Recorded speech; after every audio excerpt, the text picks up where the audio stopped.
September 1st, 2019, Hurricane Dorian made landfall on the Abaco Islands and Grand Bahama as a Category 5 storm. It did not just pass through. For nearly 2 days, a catastrophic sea surge of 23 feet engulfed entire communities, and over the same period, the Abaco sustained winds exceeding 180 miles an hour. Neighborhoods were flattened, homes were lifted from their foundations, lives were lost. Today, years later, the physical scars remain across parts of the Abaco, Grand Bahama, and Andros. Some structures still standing are in ruins. Heavy forest cover and foliage have been uprooted and are no more. Recovery has been steady, but it has not been simple. What is not immediately visible, however, is the psychological impact. The hurricane season in the Bahamas is from June 1st to November 30th. When the hurricane season approaches, anxiety rises. In the communities hardest hit by Hurricane Dorian, many still experience trauma responses. We do not merely track storms, we relive them. Sea level rise also means that flooding is no longer limited to hurricanes. In many of our islands, streets now become flooded. We are an archipelago. Everywhere is coastal. Water surrounds us, and it lives with us through lakes, blue holes, wetlands, and creeks. For small island developing states such as the Bahamas, these developments underscore a simple truth. Climate impacts are not temporary events. They are structural realities. These realities are increasingly recognized within the United Nations system, including through the General Assembly's ongoing work on sea level rise and the Secretary General's forthcoming report examining the challenges posed by sea level rise and possible approaches to address them. This is why the Bahamas, together with fellow SIDS, continue to advocate for climate justice within regional and multilateral frameworks. Within the Commonwealth itself, 33 of its 56 member states are small states, underscoring the centrality of prioritizing resilience, adaptation, and sustainable financing in our shared development agenda. We understand that our economies, our protection systems, and our identities are intertwined with both our marine and terrestrial ecosystems.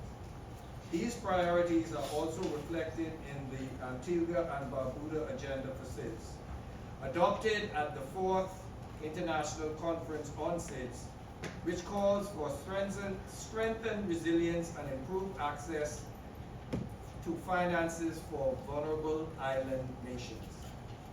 We are vulnerable, and those who live this experience understand it deeply. From vulnerability has emerged leadership, particularly women's leadership. In the Bahamas, women are not only participating in environmental governance, they are helping to shape it.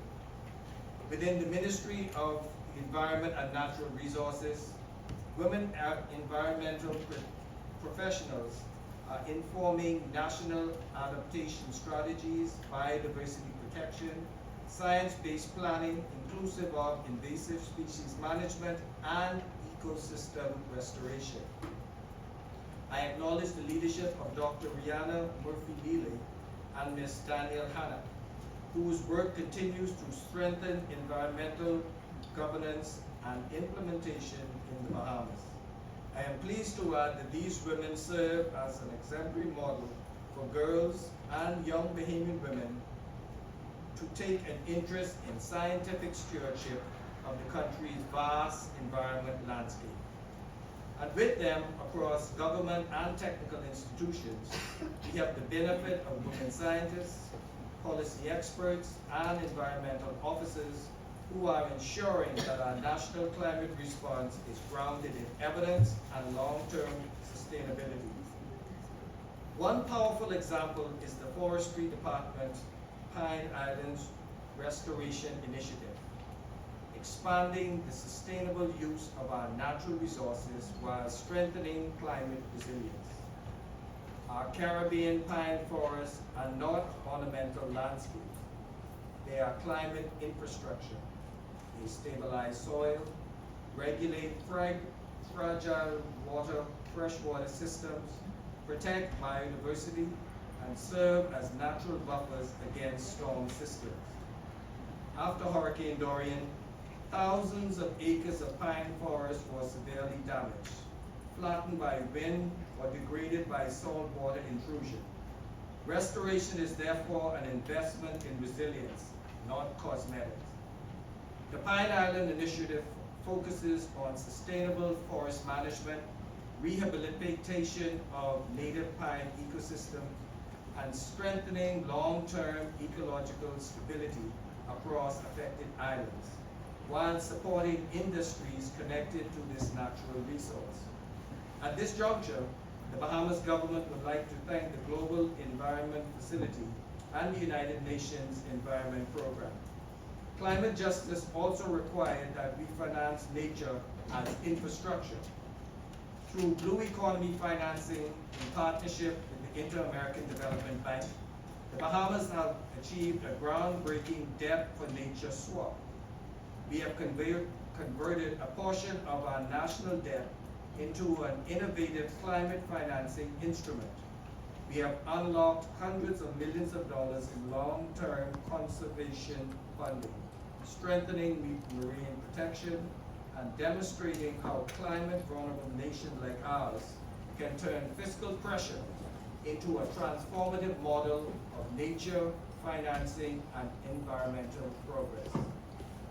We have said that climate justice requires that we finance nature as infrastructure.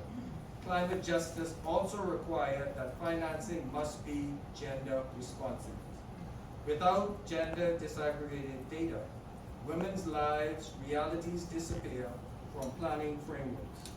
Without inclusive financial systems, women entrepreneurs, farmers, fisherfolk, and community leaders struggle to access funding streams designed to build resilience. The global evidence is that women and girls are disproportionately affected by climate-related disasters. In some contexts, women are up to 14 times more likely to die during natural disasters due to structural inequalities, and under worst cause warming scenarios, as many as 158 million additional women and girls could be pushed into poverty by mid-century. The Bahamas has learned that resilience is built when communities, ecosystems, and institutions are strengthened together with appropriate international models and practices. Through data to inform policy decision and resource allocation, through access, financial mechanisms that remove bureaucratic and structural barriers for women and women-led organizations, and through accountability, monitoring systems that ensure climate finance is reaching women to positively impact their lived realities. The Hurricane Dorian experience, the restoration of pine forests, and innovation, ocean financing partnerships, and environmental stewardship, we are guided to a scale of action across the Commonwealth that can produce systematic resilience. The Bahamas stand with our fellow Commonwealth nations and with SIDS in calling for climate finance that is accessible, inclusive, transparent, and reflective of lived reality. We advocate not for sympathy, but for structural change. We call not for temporary relief, but for long-term resilience. If climate justice is appropriately informed by gender responsiveness, adaptation becomes more effective and resilience deepens. And when ecosystems are restored, communities become stronger. Ultimately, climate justice for women is central to collective survival. I thank you.